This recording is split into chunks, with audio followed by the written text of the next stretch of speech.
so hard when you're on a Zoom. And over to you, Laura. Father, I just thank you for Laura. I thank you, Lord God, for the grace that's on her life. And I pray, Lord God, that you would just really give her just the words to say. And Holy Spirit, I pray that, it's not just someone speaking, but it's us receiving. And so, God, I just open my heart to learn, to listen. I want to hear your voice more deeper. And I just want to grow closer to you, Jesus, every day. And that's my greatest prayer. It's just to be closer to you, Jesus. And so, God, I just ask, God, that as Laura speaks, that you would cut our hearts, that where we need to change, we change, and you would make us more into your image every day. Go for it. Bowker's in the house. Oh, thanks. That's all Josh, by the way. Whatever we're called, it's always Josh. Just a disclaimer. Hi, everybody. Thanks for that virtual round of applause. As you can see, I've relocated to our lean-to. I've just noticed I've got an interesting sort of spiky thing coming out of my head, so I try not to be distracted by that. Hopefully technology will work for us this morning. So we have just started, if you weren't with us last week, we started a brand new sermon series on the book of Revelation. We are going there, people. We kind of thought, well, it's all a bit sort of end timesy anyway, so let's do it. Let's dig into the book of Revelation and see what God has for us. And so Josh kicked off last week. It's a Bowker double act, and he kind of threw out this challenge for us to, I guess, put down any assumptions that we might have when we come to the book of Revelation, that it's maybe inaccessible or it's just all sort of doom and gloom or any of that stuff. And to really sort of get ready to have our faith seriously deepened. And he talked about this idea of actually there being real joy to be found in the book of Revelation. So that's kind of what we're going after. We're going to carry on in that sort of vein today. And just a couple of things I wanted to read just to get us expectant about what we're going to find when we dig into the book of Revelation. I found this quote from a guy called William Barclay, who is a famous biblical scholar, talking about the book of Revelation, and he said this: it's infinitely worthwhile to wrestle with it until it gives its blessings and opens its riches. Isn't that cool? Infinitely worthwhile to wrestle with the book of Revelation until it gives its blessings and opens its riches. So that's what we're going to do. We're going to wrestle with it. And I think just personally, like, I've read the book of Revelation probably a few times in various chunks over various sort of seasons of my life. And yeah, like, if I'm being honest, like, some of it God has used and has spoken to me through and I've kind of got, and then other bits, if I'm honest, I've been a bit mystified by, and I guess it hasn't really become one of those sort of go-to books. Do you know what I mean? Like those moments where you're like, I'm going to read the Bible. What shall I go for? And it's always like, oh, a nice psalm or like a nice bit of Isaiah or nice friendly bit from one of the Gospels. I don't know if Revelation has ever sort of been that book that I've just gone, oh yeah, just fancy a bit of, the horsemen of the apocalypse or whatever. And so it's kind of been a bit of a challenge for me, actually, almost being forced to get stuck into it to prepare for this morning. But it's been amazing, actually, and I'm so pleased that I've kind of had this challenge, because as I've really kind of got into it and got my teeth into it, there really has been sort of treasure that's come out of it for me. And this morning it's all about Jesus, basically. That's what I've got to speak on this morning. It's just all about Jesus. And for me, sort of getting into the stuff I'm going to share with you in the book of Revelation has really expanded my encounter with Jesus. So I just want to challenge all of us to really be reading Revelation along with this sermon series. We're going to be doing 8 weeks, and the book of Revelation is 22 chapters. So roughly, if you did roughly 3 chapters a week, you'd finish the book by the end of our sermon series. So just want to throw out that challenge to really get stuck in and read along with these sermons, to just really get all the blessing that's in there. So this session, as I said, is all about Jesus. We've entitled it, Will the Real Jesus Stand Up? which is Claire's creative title, not mine. I'm not going to take the credit for that one. There we go. Lots and lots of images of Jesus. And yeah, we're basically going deep into the way that John encountered Jesus and the revelations of Jesus that he had that made up the book of Revelation. So it's great. I was going to do a little thing on the chat, sort of asking, okay, what has been our themes of our own personal revelation of Jesus so far? But Carly kind of did that already, and so it's brilliant that we've already started off just thinking about who is Jesus to me, how has Jesus revealed himself to me, because that's what particularly these first few chapters of Revelation that we're going to look at are all about. It's the Apostle John, this disciple that Jesus loved, who walked and talked with Jesus, who had this kind of front row seat to the amazingness of Jesus as he walked on the earth. This is who wrote the book of Revelation. He's in exile on this island, and he has this just mind-blowing vision of all this crazy stuff. But he encounters Jesus, in essence. That's what this book is about.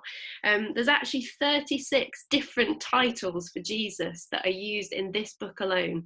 He's referred to in 36 different ways. That'd be a good little Bible study you could go through the book of Revelation and find all 36 titles that Jesus is given and figure out what they're all about. All the way from the Lion of the tribe of Judah to the bright and morning star, which are two of my personal favorites.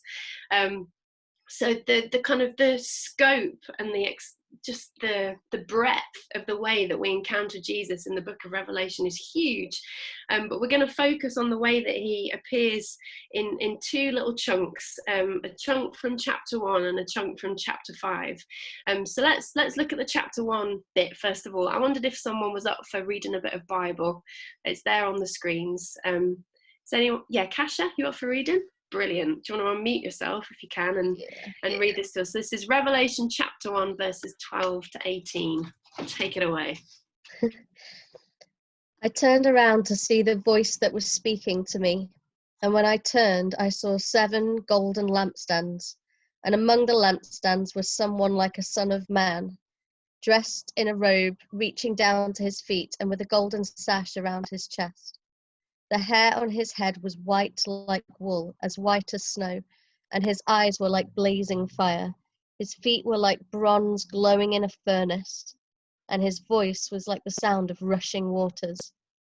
In his right hand he held 7 stars, and coming out of his mouth was a sharp double-edged sword. His face was like the sun shining in all its brilliance. When I saw him, I fell at his feet as though dead.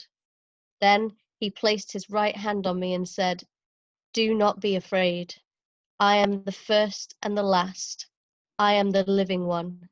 I was dead, and now look, I am alive forever and ever, and I hold the keys of death and Hades." Thanks, Kasia. I mean, I don't know about you, but I hear that and I feel like, I mean, what else can I say, really, in a sense? Like, it's just incredible the way that John encounters Jesus, the risen, glorified Jesus in this first chapter of Revelation. It's just absolutely, well, I don't know, words fail me. It's just all the descriptive words you could ever think of and more. And isn't it amazing? I mean, this is the Jesus that we're here for this morning. This is why we're all here staring into our laptop screens this morning, because of this Jesus, this man, burns like fire and has a sword coming out of his mouth. This is the one that we just sang about. This is the one that we, casually chat to on a daily basis. This is Jesus. This is who he is and what he's like. It's this amazing vision that is just so overwhelming and so beautiful. And I just wondered, if you tonight, when you finally get into bed at the end of the day and you're just snuggling down, getting ready to go to sleep, how would you react if Jesus all of a sudden appeared in your bedroom looking like this tonight? What would you do? if suddenly he was in your bedroom, you know, shining like the sun with a sword, all of this stuff that we just read, what would you do? Well, I mean, personally, and I think probably for most of us, we probably react really similarly to John. You know, John just literally like falls on his face in this sort of dead swoon, because he's just this mixture of just absolutely terrified and absolutely awestruck all at the same time. And I don't know if it reminded you of any other moments that you've read in the Bible, but the thing is, John had actually already had an encounter very similar to this with Jesus while Jesus was on the earth and still alive. If you look back at Matthew chapter 17, there's this moment where Jesus takes James and John and Peter up on this high mountaintop, and it's called the Transfiguration, where they basically see Jesus revealed in his glory. And it's not his resurrected glory yet, because he's not gone to the cross yet, but it's the glory of who he is, that, you know, he's the Son of God. Let me just read those verses to you. I think Nick's going to pop it up on the screen. So yeah, chapter 17 verse 2 says, "There he was transfigured before them. His face shone like the sun, and his clothes became as white as the light." And then in verse 5, "While he was still speaking, a bright cloud enveloped them, and a voice from the cloud said, 'This is my son, whom I love. With him I am well pleased. Listen to him.' And when the disciples heard this, they fell face down to the ground, terrified. But Jesus came and touched them. 'Get up,' he said, 'and don't be afraid.'" And in both of these accounts, I don't know if you noticed it, but in both of these accounts, there's this kind of amazing and just really profound moment that happens. I wonder if you noticed it, because there's so much similarity between those two accounts. Both accounts describe Jesus revealed in his glory. And like I said, in Revelation, it's like the ultimate glory because he's resurrected now. But both of them have Jesus appearing in this just mind-blowing, glorious way. In both accounts, John just falls over on the floor, just unable to cope with what he's seeing. And in both accounts, when John responds like this in the only way he can to what he's seeing, he just cannot comprehend what he's seeing of Jesus. In both accounts, the way that Jesus responds to that is by moving towards John and putting his hand on John and saying, "Don't be afraid, don't be afraid." And I don't know about you, but I just find that so amazing and so powerful. And this was the first thing I felt, that for some of us, we really need to receive this today, because the truth is, this is who our Jesus is. He is totally other. He's totally breathtakingly awesome. He's more glorious than we could ever comprehend. And I think it's really key that as a church, we don't lose sight of who he really is. What's the phrase? It's familiarity breeds contempt, isn't it? And I think sometimes we can be in danger of that, that we kind of lose sight of just his absolute awesomeness and otherness. I found this quote from Tozer, which I loved. He said, "Left to ourselves, we tend immediately to reduce God to manageable terms." And I think it's because he's just too much for us sometimes. We can't cope with a God who is so awesome and so mysterious and so unmanageable that we try and put him in this cozy little comfortable box, because we just can't deal with who he is and what he might ask of us if we actually just let him be him. And so we try and reduce him to these manageable terms so we feel safe. And I think as a church, we need to not do that. We've kind of got to let him out the box and be okay with the fact that, you know, he's the first and the last, and his eyes blaze with fire. But having said all that, Jesus is absolutely passionate that there would be no distance between you and him. And so in his glory and in his otherness, he reaches out to us. Just take that in for a moment, that Jesus that we just read about. in all of that crazy terminology, that Jesus, in all of his otherness, reaches out to you. He literally covers the distance between you and him, and he touches you, and he calls you not to fear. He says, don't shrink away from me, but lean in to me, pursue me, come close. That is who our Jesus is. Totally other, totally glorious, more than we could comprehend. But he reaches out to us. He covers the distance between you and him and says, don't shrink away. Do not fear. I'm passionate about being with you. I'm passionate about you being with me. So that's that, which, you know, I could probably just end there. We could just think about that for the next 20 minutes because it's just amazing. But there's more. There is more. Because after this incredible encounter with Jesus in chapter 1, John then has these 7 messages for these 7 different churches. And I won't go into that this morning because that's where we're going to go for the next 3 preachers. But there's loads of good stuff in there. And then in chapter 4, John is just, you know, casually taken up to heaven and sees God on his throne. And that's just like mind-bending as well. And then in chapter 5, that's the next time that we see Jesus again, that John encounters Jesus again after this amazing moment in chapter 1. And it's so interesting because at first glance, it is a totally different sort of Jesus that we're now encountering. So, you know, we just had this moment in chapter 1 where he's just this like shining being, like full of power and glory. And then we come to chapter 5, and I'm going to just paraphrase a bit and then read a bit and then paraphrase again. So Nick's put from verse 5 up on the screen. But before this happens, basically he sees God on the throne, and God's got this scroll in his hand, and basically it's this scroll which contains all of God's purposes for creation. And when somebody opens the scroll, when the scroll gets open and unleashed, it sort of kick-starts God's plan for creation, which takes us into the end, basically, of our current setup, our current heaven and earth. So everybody's basically looking for somebody that can open this scroll and sort of get things started. And it says that John in this moment actually cries. It says he weeps and grieves because there's nobody can be found that's worthy to do this and to open this scroll and to get things started. And then this happens in verse 5. It says, one of the elders said to me, do not weep. See, the Lion of the tribe of Judah, the Root of David, has triumphed, and he is able to open the scroll and its 7 seals. And then I saw a lamb, looking as if it had been slain, standing in the center of the throne, encircled by the 4 living creatures and the elders. He had 7 horns and 7 eyes, which are the 7 spirits of God sent out into all the earth. And he came and took the scroll from the right hand of him who sat on the throne.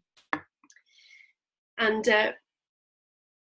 yeah, it's so interesting. And these 2 images of Jesus, at first glance, are at total odds with each other. You know, we've just seen this amazing, glorious Jesus in his resurrection power. And now in chapter 5, we're seeing it's Jesus again, but he's this kind of weak lamb who has been slain and has come back to life again. And so, yeah, I feel like, especially in the book of Revelation, when you don't understand something, I think Josh said it last week, there's an invitation to, well, just to press in and be like, all right, God, well, what is this then? If I don't understand it, then perhaps there's treasure there for me.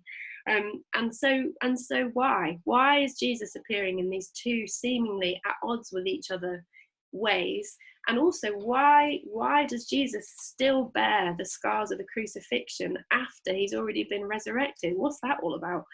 And yeah, just a shout out at this point. Again, Josh mentioned it last week, but Nick Crawley, who has been doing some of the teaching for Release, has got some amazing Bible study resources online. And I'd highly recommend, especially his stuff on the book of Revelation has been really helpful.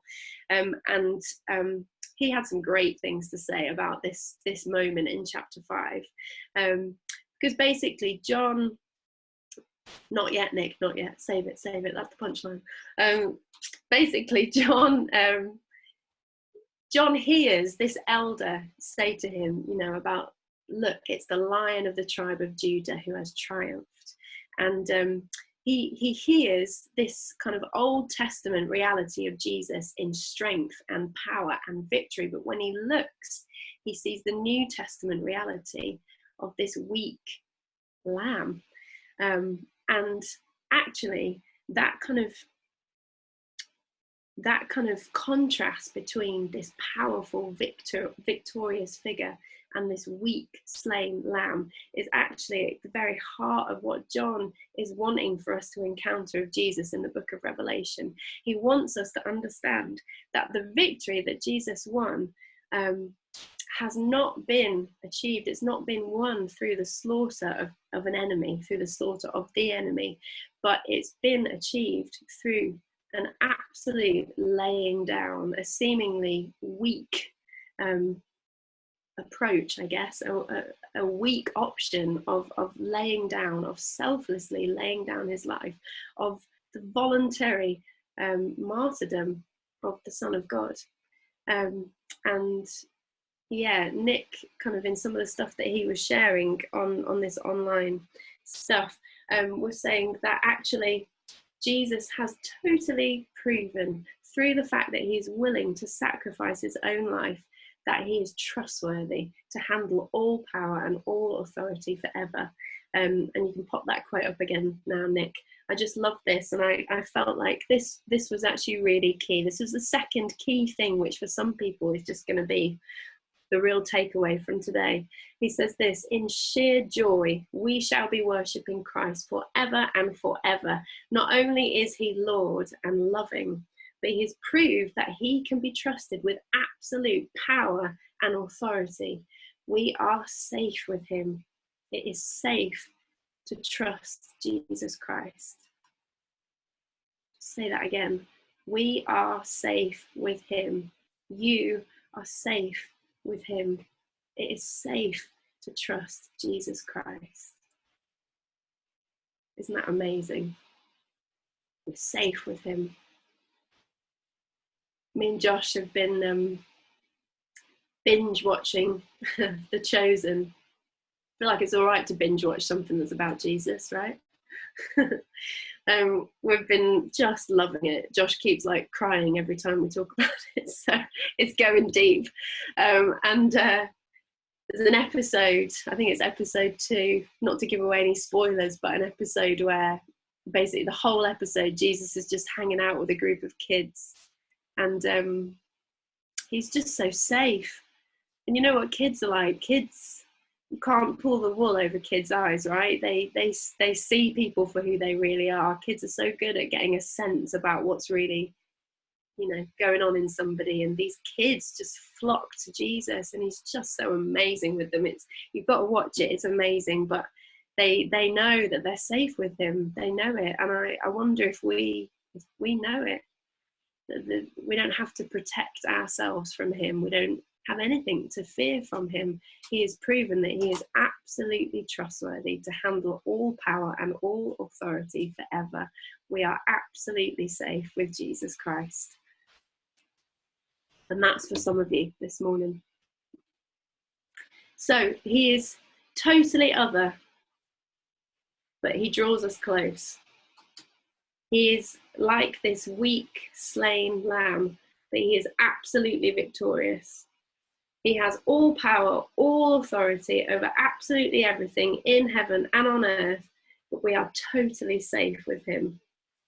And me and Josh were chatting about it last night. I'm going to quote him because he said this and I loved it. Josh said, "The sheer mystery is intoxicating." And it's true. The sheer mystery of Jesus is intoxicating. And in it all, the thing that just loud and clear comes across to me when I've been looking at these moments in Revelation is, do you know what? There is no one at all like Jesus.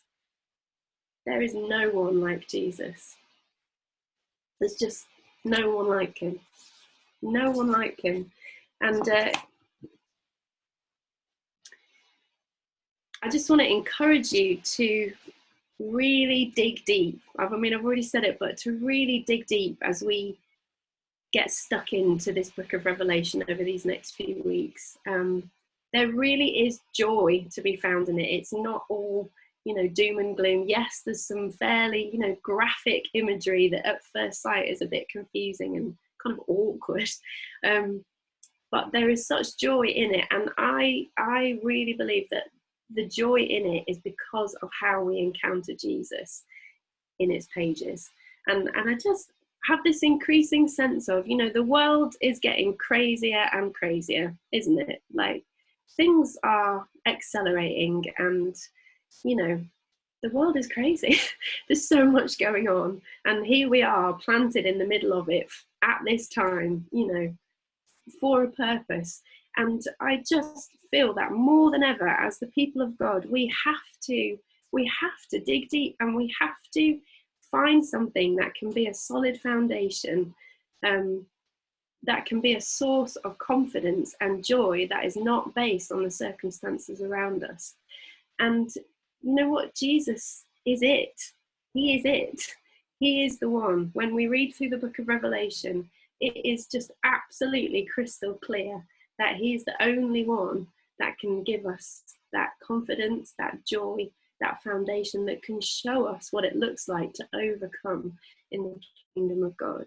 And it really is time for us to dig deep and to,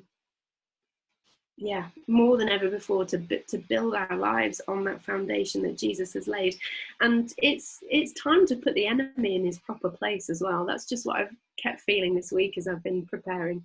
I hope I'm not going on too long. I've totally lost track of time, but I'm almost done. But just a couple of more things. On that note of just putting the enemy in his place, just a quick story that's happened in the last couple of weeks. I've kind of reconnected with a friend that I used to mentor about 6 years ago or so, and we kind of lost touch in the meantime, and she's gone on a bit of a journey away from God and probably not made the wisest kind of life choices and not been in a great place, but she's sort of reconnected and got back in touch recently. And so we've been chatting and praying together a little bit, which has been really cool. And then a couple of weeks ago, she had a really intense demonic encounter in the middle of the night, which totally freaked her out. And so she got in touch the next day and just asked if we could talk. And so I spent some time just talking with her on the phone, and that was great. And we had a good chat and kind of calmed her down and tried to help her make sense of what was going on and what God might be up to in her life. And then I wanted to pray for her, so we said we'd pray. So we started praying over the phone. It was kind of quite late in the evening by this point, and as I prayed for her over the phone, she full on like had a demonic manifestation over the phone, and